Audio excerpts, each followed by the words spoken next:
사주 상담을 할 때 관재수나 구설수가 있다고 하면 긴장하게 됩니다. 그런데 관재수나 구설수는 무조건 그렇게 된다는 단정이 아니고 설령 그게 발현이 된다고 해도 모든 사람들에게 무조건 극단적 발현으로 나타나는 것은 아닙니다.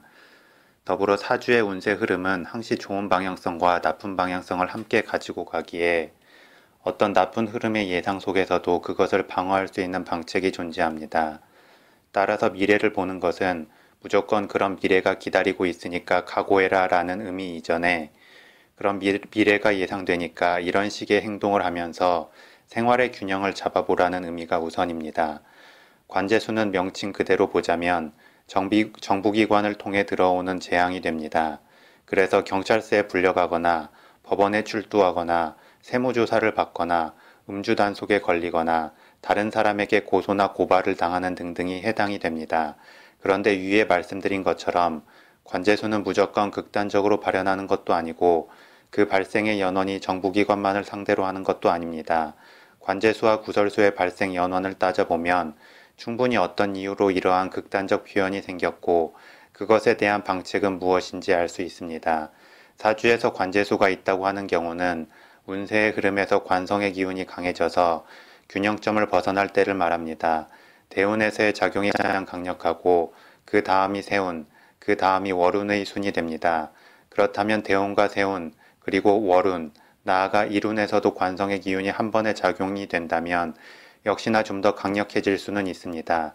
그렇다고 매일매일 관재수 걱정하면서 살아갈 필요는 없습니다. 사주에서 이야기하는 모든 문제를 세세하게 염두하고 살아간다면 그 자체로 삶은 불행일 것이기 때문이고 세세하게 염두하고 예민하게 반응하려는 그 자체에서부터 큰 스트레스를 안고 살아가는 것이기에 다른 의미의 관재수를 스스로 안고 가는 것이 됩니다. 더불어 관성이라는 것은 스트레스, 책임, 주변 눈치와 체면 등에도 해당하기에 관재수의 기운이 흐르면 무조건 정부기관을 상대로의 문제가 아니라 일적으로 스트레스가 커지고 책임질 일이 늘어나며 체면이 깎일 수 있는 일이 생기는 것도 포함하게 됩니다. 그렇다면 관재수를 방어하는 것은 바로 관성의 기운을 조절하는 것입니다. 관성의 기운을 조절하기 위해서는 인성의 기운과 비겁의 기운을 키워줘야 합니다. 특히 인성은 관성의 기운을 빼주면서 다시 본인의 비겁의 기운을 강화시켜 줍니다. 예를 들어 본인 기운이 화기운일 때 관성의 기운은 수기운이고 인성의 기운은 목기운이 됩니다. 그래서 관성의 수기운은 인성의 목기운에게 에너지를 주고 인성의 목기운은 본인 화기운의 땔감 역할을 하면서 결국 수기운의 압박을 잘 업어치게 하게 됩니다. 그래서 관재수의 기운이 들어왔다고 할 때에는 그 압박의 기운에 위축되고 긴장하기보다는 기도하는 마음, 명상하는 마음, 상황에 부딪히기보다는 포용하고 수용하는 마음 등을 품으면 충분히 방어가 됩니다. 더불어 관성의 기운을 잘 조절하면 관성은 나쁘게 작용할 때 스트레스이지만 좋게 작용하면 관운이 됩니다. 즉 책임의 무게를 감당했기에 승진으로 이어지거나 명예가 높아진다는 것이지요. 다음 구설수에 대해 설명드리겠습니다. 구설수라는 것은 입방아에 오르내린다는 것입니다. 많은 사람들이 나에 대해서 뒷담화를 하거나 모함을 하고 손가락질을 할 수 있다는 것입니다. 이 구설수의 발생은 식상의 기운이 강해질 때입니다. 식상은 자기 표현력, 무대기질, 이기심, 홍보와 마케팅의 기운이라고 했습니다.